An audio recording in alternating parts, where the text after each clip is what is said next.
Hey there, and welcome to another episode of the Home Tech Podcast. Jason Griffin here. So happy to have you with us. I am joined, as always, by my partner, Seth Johnson. Seth, how's it going? It's a little hot. Yeah? You enjoying some warm weather there in your garage? So I just closed the door because I forgot it was open, and Kris is reminding me that he can hear birds. So thanks, Kris. I appreciate it. I like the birds. Personally, I'm a fan of the birds. I find them soothing. They add a little ambience to our home tech show here. I won't repeat what Greg is calling you in the chat room right now. I can see Greg. I see you. Oh, man. It's 90 degrees here with 63% humidity in my garage, according to my little canary. What's it like in Denver, Jason? We're enjoying some nice weather, although I can see outside it's getting extremely windy. And in fact, believe it or not, we are forecasted to get a little bit of snow, I believe, starting tomorrow. Now, I don't know how much. Quite frankly, that doesn't matter. It's the middle of May. There is no reason we should be getting any whatsoever. But that's Colorado. And so we'll take the good with the bad. I love it here, and we have been getting some great spring weather lately. And Greg, again, I see in the chat room, snow is awesome. I actually really do genuinely love all four seasons, but by the middle of May, I'm about ready for no more snow. Yep, that's why I live in Florida. We skip the seasons that suck. So summer and not summer. Yeah, more summer. All right. Well, we got another fun show here tonight. We had Kris Gamble from Live Install, Customized over there in the UK. A man here on the Home Tech Show who needs no introduction. I'm sure everybody listening, unless you're a brand new listener, are familiar with Kris. Stay tuned. Another great conversation with him. We get him on periodically to check in and see what's going on in his world, and we really enjoyed having a chance to chat with him. But as always, before we do that, we're going to jump into some news stories. Quickly, before we start that, we want to thank our supporters of the show, our patrons. If you want to learn a little bit more about how you can support our efforts here at the Home Tech Podcast, head on over to HomeTech.fm/support. Once again, that's HomeTech.fm/support. And that is where you can learn about supporting our efforts here for as little as $1 a month. We've had quite a few people come on board and do that, and we're seeing steady growth in there, and we really appreciate it. And one thing I do want to mention coming off the back of that is that even at that $1 a month level, you do get access to the Hub, which is our private Slack channel, which has really blossomed into a great community of home technology professionals and enthusiasts as well, who love to come together and share ideas. So we really want to thank everybody who's done that. Absolutely. I'd like to echo those thanks and say thanks to everybody who's joined us here in the live chat tonight too. That you don't have to be a member for, and you can go over to HomeTech.fm/live, and there's a little link or a place to log right into the chat if you're not on IRC, and that's kind of where we have it going right now. So thanks very much to everybody who can tune in and listen to us live. It does add an interesting dynamic to the show. So absolutely. Jason, it's hot here, but it may be a little bit hotter in Indiana because Vin Bruno has suddenly... I knew where you were going with that. Vin Bruno has suddenly resigned as CEDIA's president and CEO. Yeah, very surprising news. I was actually... just a couple of days ago, earlier this week, was joining the guys over at AV Nation. They do their Resi Week show, and they were kind enough to invite me on to participate this week. And literally, I think 5 minutes before we hit go on that episode, the news came across. Somebody spotted it on Twitter or something like that, and came as a surprise to everybody who was on that show, including me. I'm a big fan of Vin Bruno. Just personally, I don't know him well, but from what I do know, very genuine guy. To me, it seemed like a really, really nice guy, very responsive. I know that everybody who has ever had a chance to interact with Vin to a person has always commented on how quick he is to reply and how available he would make himself. So very surprised. I don't know. It is all speculation at this point. We really don't know what happened there. But I do suspect, some sort of large difference of opinion about the trajectory. I know Vin really came in with a big agenda and really wanted to move the needle there at CEDIA as he saw it in terms of implementing a lot of new agenda items. I know merging with CEDIA EMEA was a big thing. Selling the CEDIA trade show obviously was huge news. So there was a lot of movement going on there, and it's really hard to say what set all of this in motion. But I can say for sure that it came as a big surprise to me, and I think to the industry as a whole. Yeah, definitely surprising. I reached out to a couple of guys that I know that are involved with CEDIA, and they kind of like shuffled their feet and said they didn't know the reason why he had left. But they said, that he had definitely come in and shake things up and kind of maybe rattled a few people's cages. I don't know. It seems like there's a difference of opinion of what CEDIA should be, and what I think Vin was trying to make CEDIA into.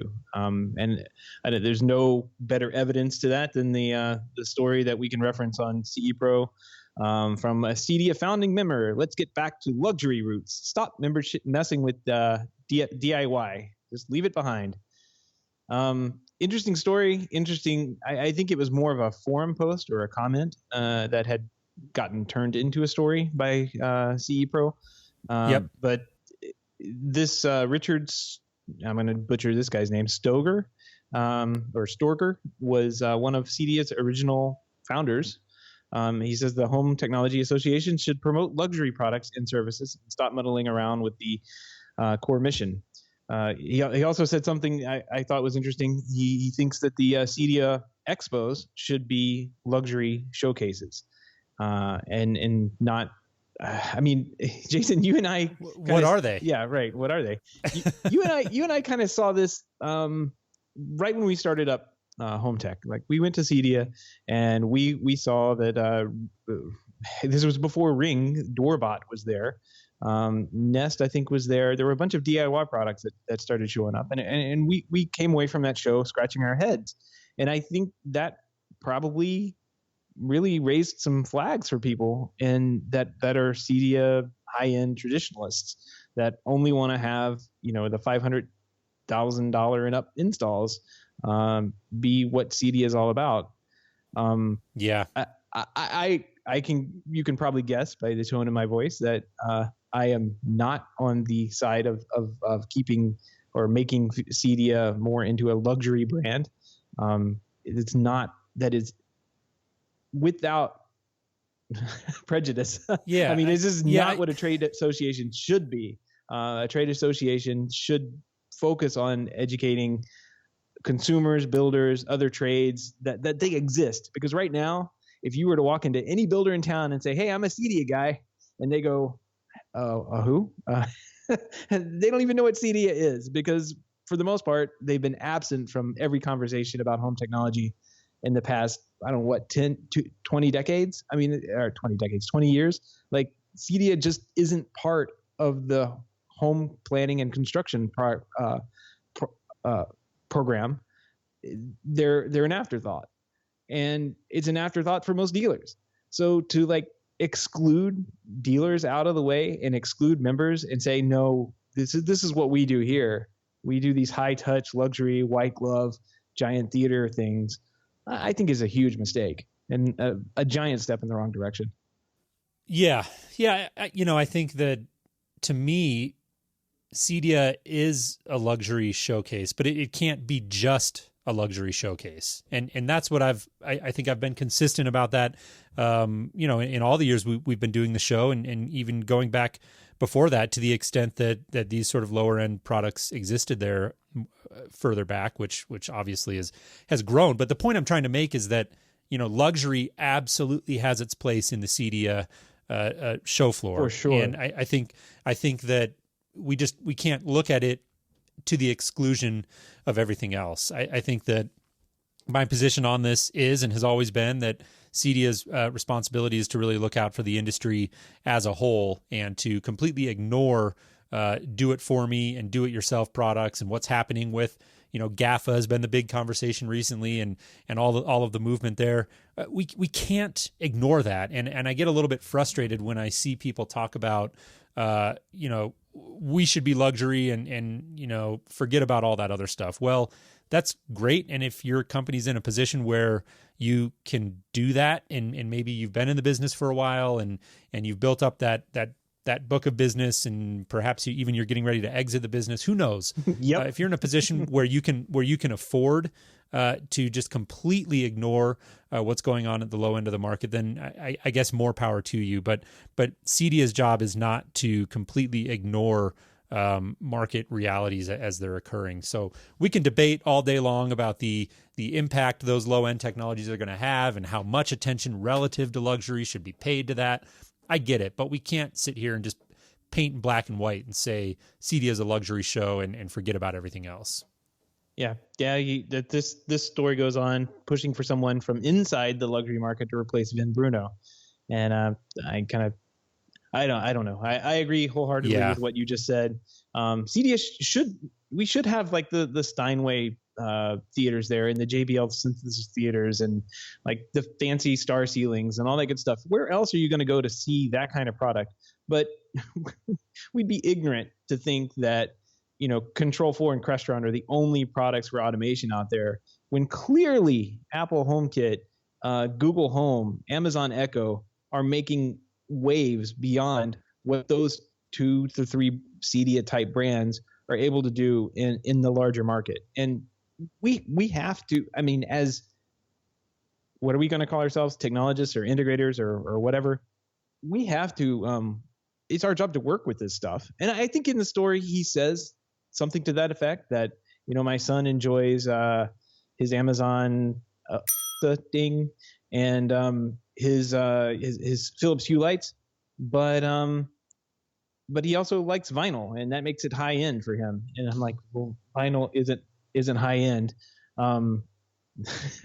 It's one of those situations. Okay. Yeah. We're going to get into the vinyl argument. Well, yeah. Well, listen, we got a lot of ground to cover here. So let's move on from that. There's clearly a lot of angles to it, and it'll be really interesting to see who does step into Vin's former role there as CEO of CEDIA. A couple of comments in the chat room.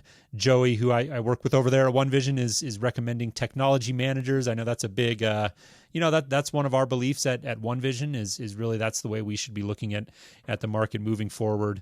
And so, there's the whole technologist debate. We've talked about that before. And what is our title? I think for now, a lot of us still just settle on the default integrator. The other point I wanted to mention is Kris, who our guest on the show tonight that we alluded to, is tuned in for the live portion here of the news, and makes a comment that I think a lot of us forget, where Apple is luxury, right?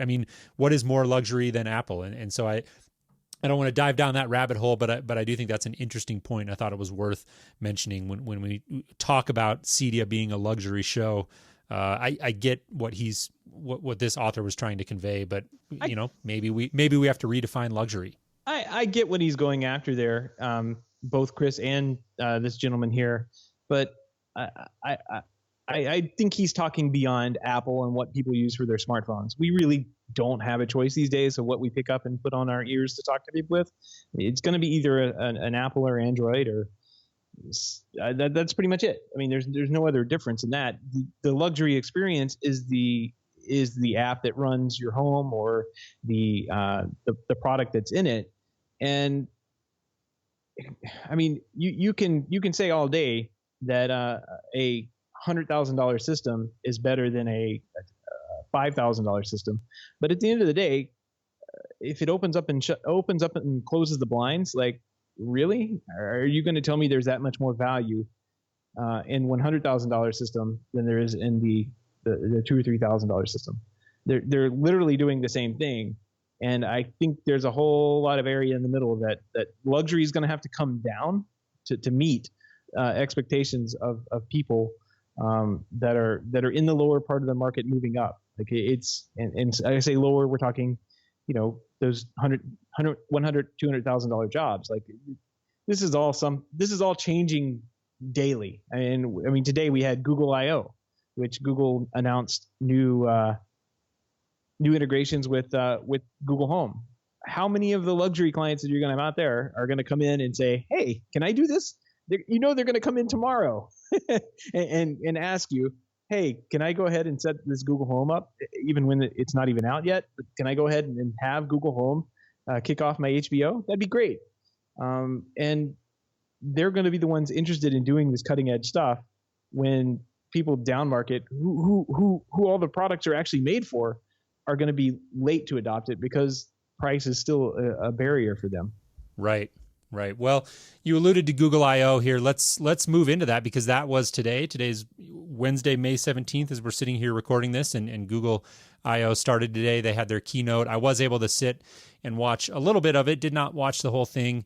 Some interesting highlights definitely that came out of it. We'll link to a story on The Verge that says Google kicked off their annual developer conference this week. Some of the highlights here: Google Assistant can see and understand the world around you. So they've got this sort of augmented reality thing they're calling Google Lens, I believe, which had some interesting features. Not a lot directly related to the smart home that I saw right away, but I haven't had time to really sit and digest it. But just if you're familiar with augmented reality, I think there could be some interesting plays there, and you can go check that out, read about it a little bit. Google Assistant coming to iPhone. That was a pretty big announcement, I think, for people who like to use Google Assistant and own an iPhone. Clearly going to benefit from that. Some updates to Google Photos, a number of other things. But obviously the big one that we want to talk about here is Google Home, of course. And there were some interesting stories there. It did receive fairly prominent billing. They got into it relatively quickly out of the gate. Some of the new features, proactive assistance on the Google Home. So, for instance, could automatically notify you if it knows of a calendar event, for instance, that you need to go to, and there's heavy traffic. It'll proactively alert you that you need to leave. Nothing too revolutionary there. I think phones already kind of do that, but I guess cool to have that in the Google Home. Hands-free calling, that's a big one. We obviously see Echo moving in that direction, and now Google Home is doing it too. So I think there could be some interesting use cases for that. Audio, this one I thought was kind of cool. Spotify, for people who are somewhat familiar with Spotify, they've got their free tier that you can use on a computer, and then typically to use it on a smartphone or something, you got to have their premium tier. Well, I'm understanding from the announcement today that Spotify, the free tier, is actually going to be available on Google Home, and that's a pretty cool feature, I think. Yeah. A couple other things. You kind of glazed over one of the really cool features that got a huge amount of applause on the live stream that they put out today. The augmented reality. This kind of, most people think about this, and you bring your phone up and look at a restaurant sign, and you can see the ratings. It's kind of one of the examples that they give. Yep. Or you can point to you can point to a hot dog, and maybe it would identify it. That's a little joke that came from another HBO show. There's evidently an app that you can download that will identify a hot dog. It will tell you if it's a hot dog or not, which is awesome.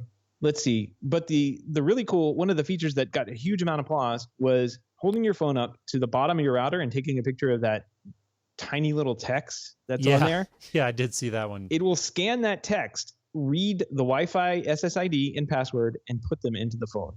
Genius idea. I mean, I can't tell you how many times I've been in Iraq behind something, using my phone to take a picture of the bottom of the thing because I can't read it, and then I get into the phone and have to zoom in to the little tiny letters because it's dark in there. Yeah, this is a great idea. I thought that one was pretty neat. That's part of their augmented reality. So I mean, it's interesting that kind of like a little small frustration / tie over into the home with that. I thought that was a pretty cool thing. Yeah. Well, and obviously the power of that, being able to do that visual analysis, can have some big implications that'll go, I'm sure, well beyond the smart home. So very, very powerful technology, and will be interesting to see what some of the implementations are of that moving forward. On the audio front, SoundCloud and Deezer support added, Bluetooth support added for audio, so you can stream from your iPhone or for Android device. On the video side, a couple of cool things. They added HBO Now, which is a pretty neat feature. But I thought the visual responses, I don't know if you had a chance to see this, Seth, but I thought it was pretty neat. So they they showed one example where the guy said, hey, show me what's on my calendar today. And the Chromecast enabled TV is able to recognize that the Google Home is sending it a visual response. And so it kicks the TV on and it displays your calendar right up on the TV. So integrating that idea of visual responses with other Chromecast-enabled devices in the home adds a whole nother layer to sort of the interactivity and the data that Google Home is able to convey to the user. So I thought that was a pretty interesting feature, and will be cool to see how that's implemented. Yeah, definitely. I didn't see that. I saw that it was one of their features, and they kind of gave a couple of examples. I just think that's what Google showed off today was what they're doing with artificial intelligence, what they're doing with programming. Like, there wasn't really hardware. Like, there was no fancy phone that was announced. There was no fancy computer. We already have Google in a can. There was nothing that really blew you away. And of course, this is a software conference, right? But I think what Google outlined today was pretty big. And I think we're going to see, moving forward, we're going to see a huge amount of effort put into their products by these home technology type companies. I mean, I'll give you an example. They're opening up Google Assistant to the iPhone, but they're also opening up an SDK for programmers to go ahead and get in there and meddle with things. And that's what Amazon did with the Echo. How the Google Assistant clearly works better with more voices, with more in more countries, more dialects, with people's, in every respect, it works better. And here we are standing on the edge of this saying, okay, the SDK is out. Now it's going to be a race to see how many people work with Google Home. So I can tell you this is like what I saw today and what I read in the summaries of things. Google has done a huge amount with AI and machine learning here, and I think we're about to actually benefit from it for once, rather than being served up ads all the time. Like, we're about to actually really see some cool stuff being made from this product. So I'm excited about it. This is big news. A lot of this stuff doesn't really touch home technology, so to speak. But with Google being kind of in the home and kind of playing with that Google Home Chromecast angle, I really think that they could do something kind of outside of the box, way outside of the box of what we're used to. And yeah, definitely. Hopefully we'll see that soon. Definitely. I agree. I came away feeling like Google was really making that AI a huge piece, and obviously there's a lot of horsepower there with what they're doing, and so it'll be really, really cool to see. Like you said, what are the implications of that and the ramifications in the smart home, because eventually all that stuff will bleed through, I believe. Speaking of voice control, it does call to mind that space is of course continuing to heat up. Story I think we missed a couple of weeks ago. We had it on the queue, but just didn't get it in there. Harman Kardon now has the Invoke, which is a Cortana powered, so Cortana in a can, so to speak. Shortly following that, HP came out with one, and I don't remember exactly what they're calling theirs. I believe Harman Kardon's is the Invoke, and then HP has one as well. So a couple of Cortana devices to compete with that Google Home Echo form factor.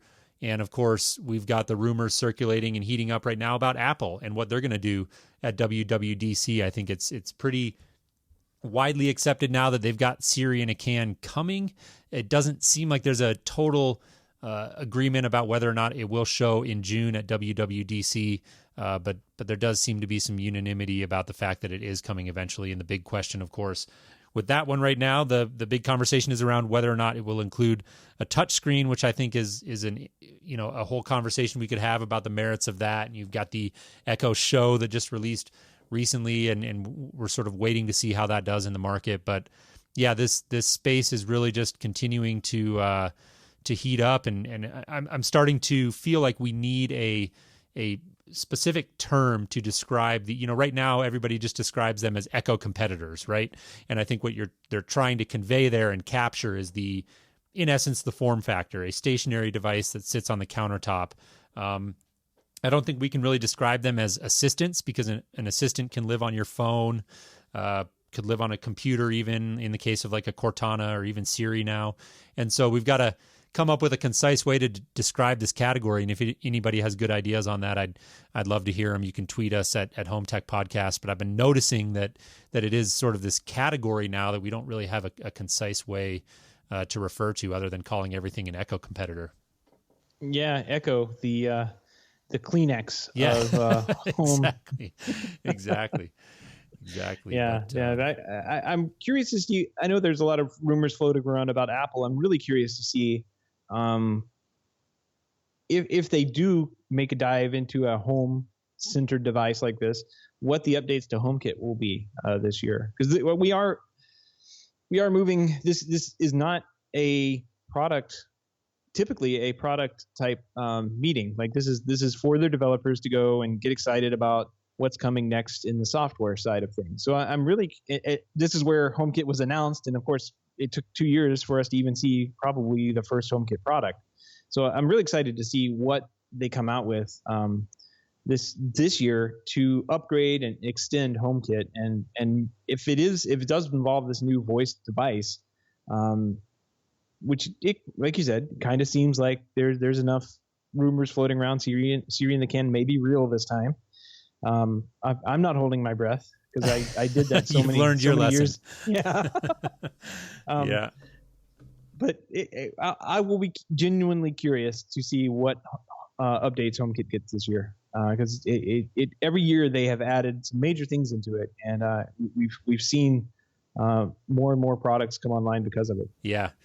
Yeah, well, speaking of HomeKit, one of the stories we wanted to touch on here is 9to5Mac released a video and blog post highlighting a recent tour they took of the first Apple HomeKit model homes. These are homes built by Brookfield Residential, a big builder here in the States. The Delano at Eastwood Village, located out in Irvine, California. 9to5Mac went out there, met with Brookfield's COO, Adrian Foley, and toured the home, which includes devices like a Schlage Sense smart lock, lighting and shades by Lutron. I think that was about it. It was a fairly basic offering. I was actually sort of struck by that. I don't know what I expected going into it, but it wasn't a ton of layers to it. I don't think they mentioned a thermostat, although I may have missed that. But in any event, it was interesting to see a good video. I thought some of the talking points there with Adrian Foley were kind of, it was interesting to see that builder's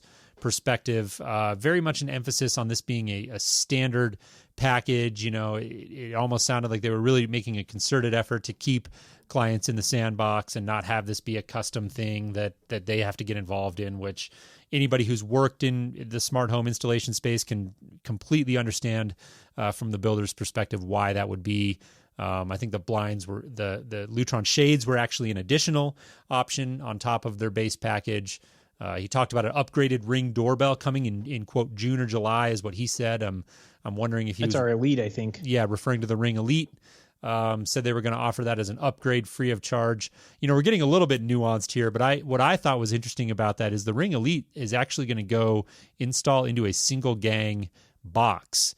And so did they pre-wire the homes expecting that and put a box there and now they have to figure out how to deal with it, because he talked about, that was going to be a free upgrade to people, which I kind of caught my attention just thinking about the installation perspective of that. But in any event, I bet you anything that there will be an external box mount that Ring provides that looks fine. Yeah. But I think kind of. But why would they do it as a free upgrade? I don't know. I just thought that was interesting. But that's pretty nuanced. Not here, neither here nor there. The last thing I wanted to say about this story that I also caught my attention is the tech support portion, which they actually Brookfield has created their own in-house service department to take care of this stuff, or I guess an extension of their existing service department. And so that was a question that I had going into the story is how are they doing this and how are they planning to service this moving forward? And so I think it's interesting that they're planning to keep that support in-house, and we'll have to see how that works out for them. Yeah. So I kind of go back to one of the things you said about this being a very basic plan where a basic setup where the builder doesn't really have to get involved too much. These guys have gotten very involved. They've set up a tech support department inside of their offices. And if anybody has an issue in these couple neighborhoods that are going to have these technology packages, they get directed to their own in-house tech support. There's no dealer involved. This is going strictly through the builder. And maybe there's some kind of alarm guy that gets to pull the wire and put in the Unify system. It was definitely Ubiquity Unify stuff they were putting in. But once that stuff gets deployed and set up, you can remotely manage Unify, and you can also create VPNs in between the two homes or between the support office and the remote location fairly easily with the right setup. And it's not expensive. So I can imagine seeing a pretty decent tech support system. There was some thought that went into setting this up. And it wasn't just like, hey, we're going to throw some lights in. I think they were using a Wi-Fi thermostat. It was a Honeywell branded Wi-Fi thermostat. Got it. But I definitely see that there was some effort put into this at a very high level, and then it got down into the low level details. Like this is something that has to be rolled out. This is a checkbox on how you order your house. This is like, oh yeah, I want granite countertops. I want the upgraded door pulls, and oh yeah, let's go ahead and get the smart home package for an extra $3,000 or $4,000. Maybe more than that, I don't know, but these are just checkboxes for the builder, and every single one of these homes has the same exact thing put in. Tech support's not going to be that difficult once you get it down once or twice and figure out what the pain points are going to be. These guys were talking about being able to adjust and move on the fly.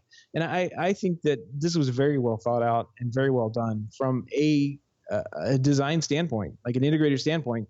This was extremely well done by this builder. And I hope they get some good luck out of this. They certainly got some good press out of it. Yep, they definitely did. Well, let's move on here. Actually, one last story that we wanted to touch on, and just because I thought this was a really cool story, very early conceptual, I think prototype device. These are called synthetic sensors, and I'm not sure, Seth, if you had a chance to look at these over the week. Oh, but, yeah. Really cool. Really cool story. In an effort to, just going to read a little bit here from one of the stories we bookmarked on Wired here. Paraphrasing, obviously. In an effort to bring more intelligence to our environments, a team from Carnegie Mellon University is charting new territory with an approach they call synthetic sensors. So traditional approaches to creating a smart environment rely either on specialized devices, think like smart appliances, like a smart refrigerator or smart washing machine, or numerous aftermarket distributed sensors that you could attach to these devices. Those can obviously get expensive in quantity and often function in silos. And so what this team has done is actually taken a very unique new approach, and they're utilizing a single highly capable sensor which plugs into an electrical outlet and can then monitor everything in a room. And these sensors are being developed by the Future Interfaces Group. This is a research lab over there at Carnegie Mellon. And I want to make sure we include a link to their website, which is figlab.com, figlab.com. If you're interested in sort of learning about where the interfaces and next generation interfaces may be headed in the smart home, definitely go check them out. They've got some really cool conceptual stuff on their website. But you got to go look at this video. We'll include it in the show notes. Really neat what these things are able to do. You plug a single sensor into the kitchen, for example, and they show the sensor picking up various acoustic signatures like turning on the faucet, turning on the blender, and by the different raw data, acoustical sounds, heat signatures, a number of different things that the sensor can pick up. It can tell what's going on in the room. And then they talk about that's raw data that is then converted into first order sensing or synthetic sensors. So, it picks up the audio signature of the faucet, tells you the faucet is running, and then that can actually be converted into even a second order sensor, which can basically be a virtual water consumption meter. And so the power, when you start to think about all of the different things that you could potentially monitor with a single sensor that could just be plugged into an electrical outlet, really, really is fascinating. And I think gives us a glimpse into the future of the intelligent home where a lot of this intelligence is literally going to be built into the fabric of the house. Yeah, you would think today like they would use cameras for all this stuff, and these little sensors aren't cameras. They have no video sensor on them at Yeah, all. in fact, there was no camera at all. Yep. So they can tell just by the noises that are being made, the accelerometers that are triggered, the electrical impulses that come from maybe the microwave running or the kettle turning on.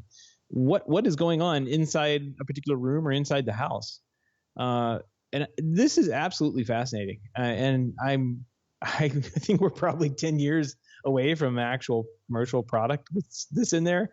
Who knows? We may see something on Indiegogo tomorrow, but it's pretty futuristic stuff, though. You're right. Yeah, I mean, this is fascinating because one little tiny sensor, and it's what, the size of like a wall wart that you'd plug into the wall. Yep. That, I mean, you plug that in, and it's able to kind of figure out, okay, that's a faucet that's running. It's been running this long. We know how much water comes out of a faucet. Here's an estimate on how many liters are coming out of it. I mean, it's really, really fascinating to see what a package of sensors can figure out and deduce from all this data that just kind of gets put together. Yep. And that'll be the real question is, what do you do with that data and how do you make it useful and actionable? But I think just the fact that you can have that single sensor, hopefully by the time this thing comes to market, fairly inexpensive, and they're able to figure that out. And hopefully it does come to market. Hopefully this technology does make its way forward. But I agree with you. Fascinating. Definitely go check out the video. We will include a link to that at HomeTech.fm/162. But let's jump in here to our interview, Seth. Again, we had Kris Gamble on from Live Install. Kris joined us to give us an update on what's going on in his neck of the woods over there in the UK. He's got a number of interesting initiatives going on with his installation company, really pushing and leveraging, I would say pushing the limits of what can be done with HomeKit technology and DIY products in general. Also had an opportunity recently to go out to a trade show over there, Essential Install Live, and gave us a rundown on that. And a couple of other miscellaneous thoughts that were just fun to share with Kris. We always enjoy having him on. So without further ado, let's jump into our conversation with Kris Gamble. Hey, Kris, welcome back to the show. How are you? Hi, Jason. I'm very well. How's things with you? They're going great. I was excited to get you back on. It's been a little while. We've adjusted our recording schedule here, so it's a little bit earlier for you, but still late at night there in the UK. And as always, we appreciate you staying up to join us. No, I do appreciate the slightly earlier time, and I'd just like to say congratulations on your new job in person. I know I've spoken to you. Oh, thank you. Digitally, but I'd like to say congrats on that, and I wish you all the best. I appreciate that. It's a very very exciting opportunity. If anybody's listening who may not have heard, I recently started in a new role at One Vision Resources here in the States, and won't get into all that, but it's been a lot of fun so far, and I really appreciate you saying that. So before we jump in here, we'll mention that Seth is tending to his daughter. It sounds like some things came up, Kris, so it's just going to be you and me tonight, and look forward to catching up with you. We're gonna talk about a number of things, but let's just start with you. What's new and exciting in your part of the world there? Okay, the last time we spoke was around ISE, and in just that short few months, it's been full on as usual for Customized. We've launched some new services. We've gone into our busy period of exhibiting at shows, both nationally and locally. And we're still just pushing hard the smart home message on our doorstep and in London, where we also work. Yeah, gotcha. Well, I know you've been very busy with some new initiatives, and we're going to talk about those specifically. And you also mentioned some shows as well. Essential Install Live, I know, was recently, and we're going to jump into that. I know you mentioned as we were preparing for the show that this is traditionally a pretty busy time of year for you, getting ready to exhibit at some local events. I think you do things like county shows. You mentioned a polo show, city and street events. Talk about that a little bit, because I don't know a lot of home technology companies here in the States off the top of my head that do those sort of local fairs or local exhibits. How did those work out for you? Yeah, for us, it's a big part of our annual routine. We try to fit in at least a dozen shows per year, which could be as small scale as an evening event through to some that stretch to 8 or 9 days. This year, we are definitely focusing more on our own doorstep, as I said, and we've identified shows where we will have face-to-face opportunities to speak about smart home with consumers direct. And we've put together some fun exhibits and some hands-on tech to introduce them to smart home, because we still feel that the consumer is very, very unaware of what's possible for a very small amount of money nowadays. Yeah, without question. So we're going to talk about that. I actually want to hit right out of the gate here pretty much some big, I would say big social media news coming from you, Kris. You're very well known in the industry for the live install hashtag. That, of course, being a big thing on Twitter. But I've been following your social media activities lately, and I've actually noticed a lot more activity from you on Instagram and Facebook. I think you're still, of course, maintaining a Twitter presence, but talk about the overall landscape of social media in the home technology world and how you see things evolving there. Yeah, we've put in a lot of effort recently to start to build a following on two main platforms, and that's Instagram and Facebook, which have been out there for a very, very long time. But we have been guilty as a business of not putting enough content on there, and focused on Twitter, probably because of the instant engagement, the thousands of followers that we quickly gathered. We're finding Instagram and Facebook a lot harder, so it's a challenge which we enjoy. We're able to put longer posts on these two platforms, so much more content. We can do live video, pre-recorded video. We can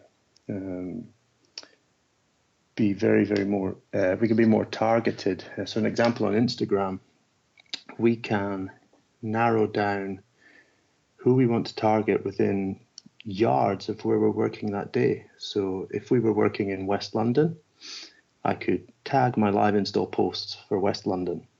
I can also search that area to see who's also putting out content at that moment. I can engage with them through direct messaging or comments. I can even see who the major influencers are in that area. So, for example, a personal trainer in West London who may have 70, 80,000 followers. We can go straight to him with, this is what we're doing. Do you like what we're doing? We really enjoy your posts, to build up some communication. And we're finding that hand-to-hand social media interaction is paying big dividends. It's like handing out virtual business cards whilst we work, which we weren't getting on Twitter. Yeah, I know. I saw some of the dialogue you were having about how the two platforms compare, and I thought it was interesting. I sort of joke about it here on the show. I've got a presence on Twitter, and we, of course, have the HomeTech podcast handle as well, and we do our best to keep an active presence there, but it's hard, and I admittedly am not the greatest about social media, and so I find the opinions of people who've actually really gotten in there and gotten their hands dirty to be interesting. And I know you mentioned that really you sort of see Twitter almost as a better for B2B communications, and really Facebook and Instagram are providing a very powerful tool for you to connect directly with the consumers. So I think that's interesting to see, and it's definitely food for thought, I think, for any home technology a professional who's trying to evaluate social media platforms. There's only so many hours in a day, and I think you kind of have to pick your battles to a certain extent. And so considering who your target audience is, if you're trying to connect with builders or direct to consumers, maybe worth considering. Yeah, what we're targeting is consumers, and we're being very selective of who we're chasing down on Instagram, but it's so easy to find them. It's much harder on Twitter to find these people.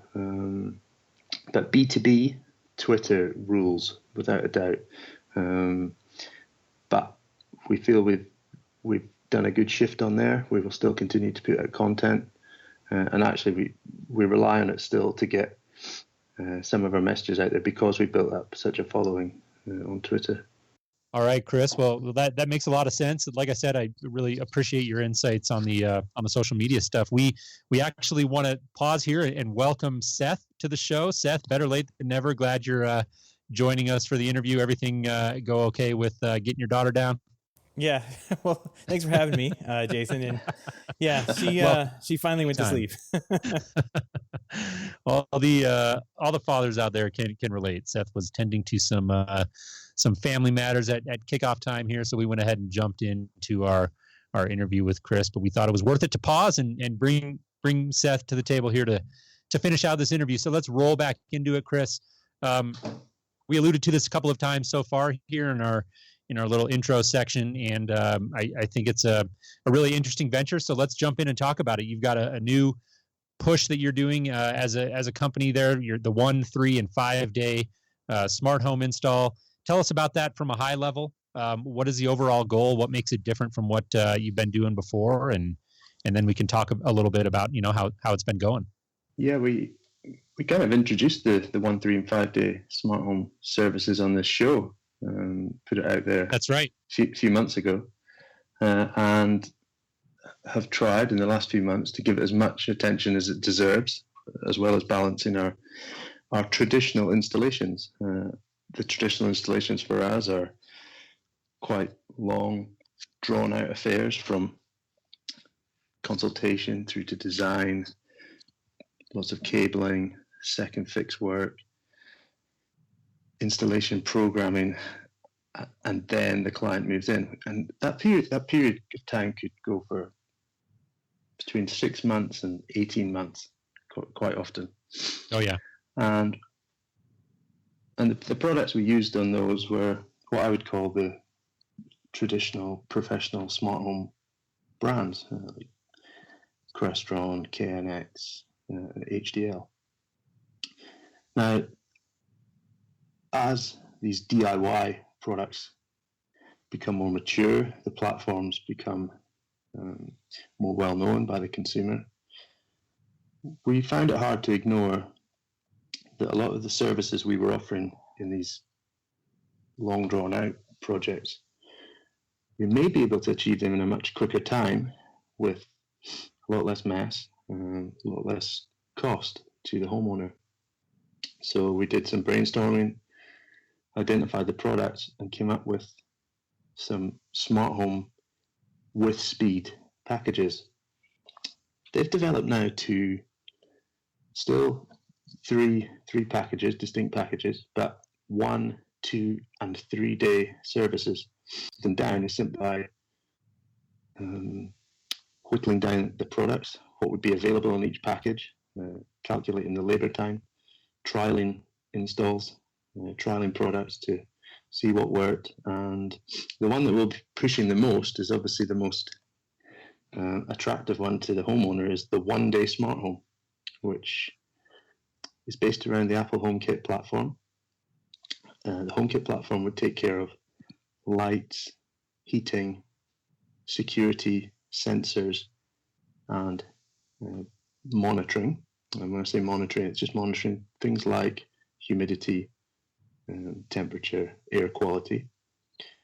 Bolted onto that are products that we've used for many years, which don't operate in the HomeKit platform yet. So we enable multi-room music with Sonos and whole house Wi-Fi with the Unify range of access points and their routers. So with a small amount of equipment, circa £1,000, and an installation of between 7-9 hours by 2 qualified engineers, which would total around about £700 to £900. We'd put a fixed price on the 1 day smart home, £2,000, fully installed, with handover, with aftercare. And we've started rolling that out. Low key to start with. We're not a company with limitless budgets to to advertise like crazy about it, but we've strategically identified where we're going to advertise it and market it in the coming months. And we've started to get some bites now on it, on our doorstep, which is exactly what we wanted. Well, I'm curious about that. Here in the States, we're seeing more and more home builders start to offer HomeKit type packages into their systems. And I'm curious what your homeowner's reception of HomeKit product is. Are you finding that people are reaching out to you and asking you for HomeKit specifically, or how are they just finding out about it after you've installed it, and then and they don't even know what HomeKit is, but they know that it works on their phone? How is the reception from the end user? They don't know what it is. That's what Simple. I figured. They don't know what it is. It's our efforts to raise awareness that's introducing to them, and that's the same thing we've done for 5 years in business. Nobody knew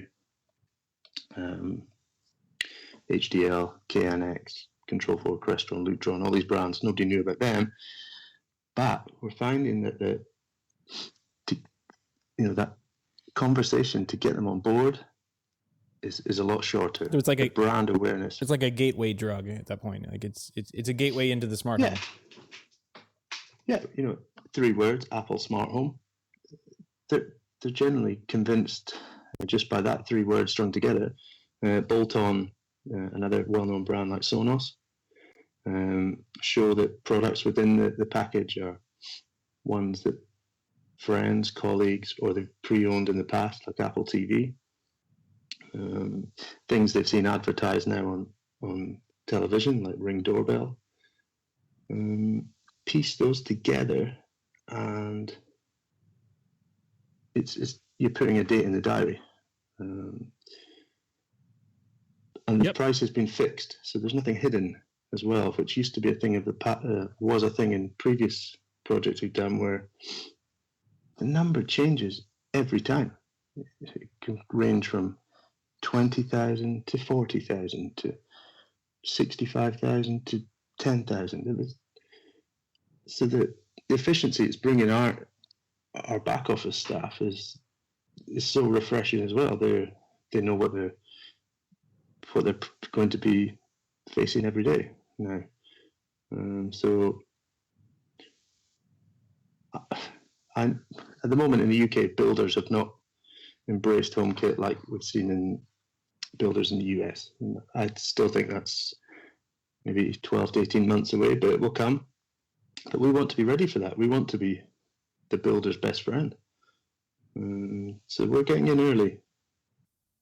That's great. I commend you for getting out there and trying something different. We'll definitely look forward to, hearing back from you when we get you on next time to talk a little bit more about it and hear how that's going. I know you've been experimenting with HomeKit quite a bit personally. Again, have seen your social media posts about it and really, I think, working on it to understand the product fully and know exactly what it is you're selling.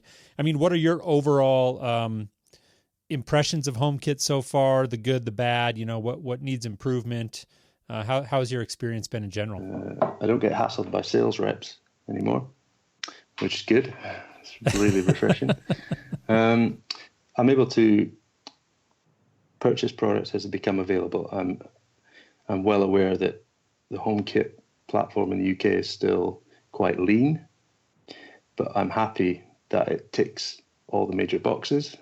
It enables us to build these packages, and it means we can't oversell because we're playing with very tight limitations. Allows us to get to know the platform quite quick. So to date, we've tested just over 20 HomeKit compatible products that are available in the UK. There's a few that are on our radar that we need to purchase. There have been glitches. I'm not going to say it's been perfect, and I did not expect it to be, bearing in mind that we are trying to operate a home with voice and app. We are trying to operate a wireless system, so we don't have that robustness of wires to lean on. We're starting to see where products are not as reliable in certain scenarios as we would have hoped. And for us, the biggest gap for us is in lighting.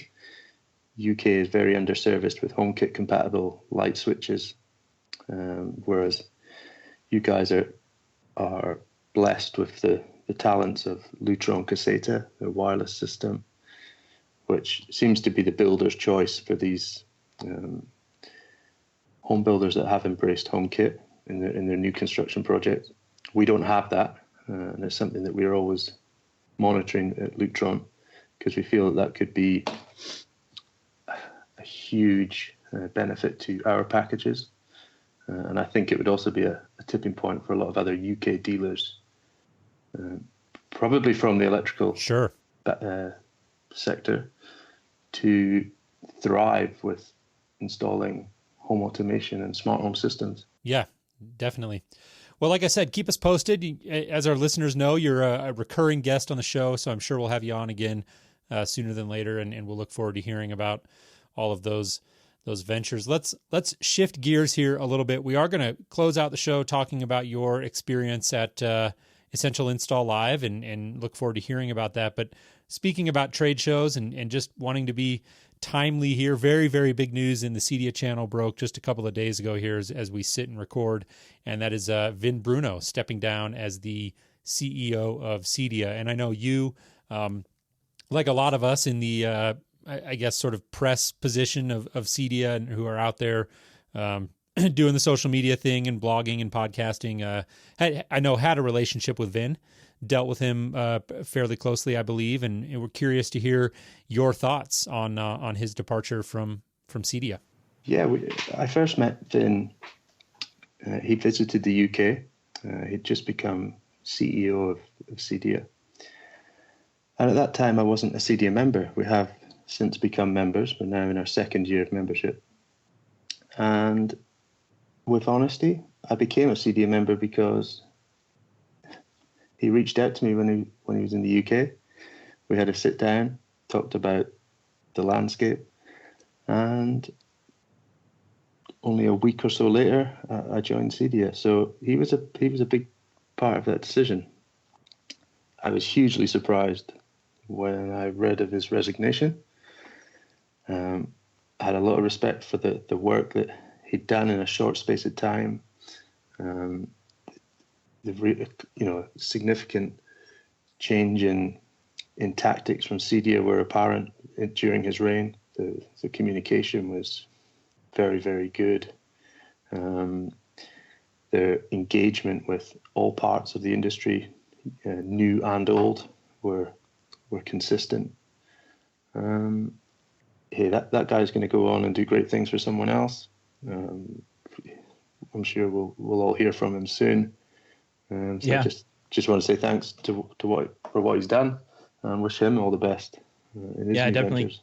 He was a hustler. Like I don't think I've known anybody to work as much as he did on one particular thing. He was always on Twitter, it seemed. You could mention CEDIA and then he would get back to you within a matter of minutes, no matter the time of day, which was kind of crazy. I remember there was a news story where they reached out to him and he called, of course, from the road traveling between stops and doing business. So I mean, it's I really do wonder what happened there. I mean, it's all speculation now, but I think there was just what it looks like and what it sounds like. There may have just been a big difference of opinion, but I don't know. We'll hopefully be able to figure out what it is later. But let's go ahead and move on to the EI Live show and talk about what you saw there. I see here in notes, and I saw on Twitter, the HD Anywhere Cube was a big attraction again. What did you see at the show, and what do you like about it? Yeah, so again, we visited the EI Live show.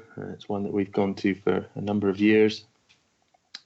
This year, it was great turnout from all the major suppliers, manufacturers and distributors. I would say that the majority of them really went hard this year. Bigger stands, more products, new launches of products. Do you think that's a change in the economy there in the UK, or is it what's driving that? Do you think there's more people in the industry, so there's more money being spent with these people, these distributors, so they're able to show off even more, support the dealers even further. Huge step up from ones that last year had tabletop style stands to this year having full blown exhibition stands with lighting, background music, and all the bells and whistles you'd expect from some of the bigger distributors. So the smaller guys or the new arrivals to distributing products in our sector are taking it a lot more serious than they were even just 12 months ago. I was a little bit critical last year, and I said, some of them are just not trying. They're sitting back, they're relaxed. I think they've now seen that there's some new arrivals distributing products. You can buy Sonos from 4 or 5 outlets. You can buy Unify from 3 or 4 outlets. It's great for the installer. We can pick and choose where we go. What we did see, overriding, there was 2 things that stood out from the show. Home cinema was so dominant. There were so many home cinema exhibits, interactive demonstrations, and the other major exhibitor was brands in the HD-based T and HDMI over IP sectors, and how they're all competing hard to win, to be the preferred brand for video distribution. Sure. Yeah, we don't often reference our back end notes here that we work off of. Of course, we do have those, but I do have to ask, because you had a note on here related to HD-based T that said "Last Chance Saloon?" ? And I have to know some clarification on that. Are you just referring to the hyper competitive nature of that market as you perceive it? I think that comment is, for my business, we don't do a lot of HD distribution in terms of 8 HDMI sources to 8 screens. It just doesn't happen in our projects. Yep. Probably because I struggle to find 8 set-top boxes nowadays. I know people use them a lot. I struggle to see where you're now even getting 4 set-top boxes, multiple set-top boxes from Sky, which is the main TV supplier in the UK, Virgin TV. It's all going towards apps, small media streamers. Some are the size of USB storage keys. That can be hidden behind the screen. Apple TV with Bluetooth remote control, so you don't need that line of sight. It's just a change in viewing habits in general. Yeah. The UK set-top box is disappearing. DVD player's gone. And the TV's fully loaded with all the content providers in app format. Yeah, and I don't think there's a lot of home technology professionals out there who are too sad to see the Blu-ray player, DVD player on its way out. I know from a design and installation perspective that was always a tricky thing, figuring out where that's going to live, how to backfeed audio, how you deal with surround sound, all that sort of thing. And yeah, I agree. It's obviously it's a topic we talk about a lot here on the show, and in the evolving nature of video distribution and where that is all headed and going to end up. And clearly, I do think there are applications for it, but I think, like you said, as everything is moving more and more to apps and software, those applications are becoming fewer and far between, and there are a lot of manufacturers in that space. So you just have to wonder how that's all gonna shake out. I know you also mentioned at the show covering the Smart Building Awards. Tell us about that. Yeah, it's an annual celebration of best products, best staff, various different categories from home cinema to home automation and both commercial and residential products and installations. They do that on the first day of the show, the evening of that, drinks reception, run through the winners, photo opportunity, backslapping and networking. And it's just a good let your hair down evening, which then peters out into heading for restaurants and bars around the venue. I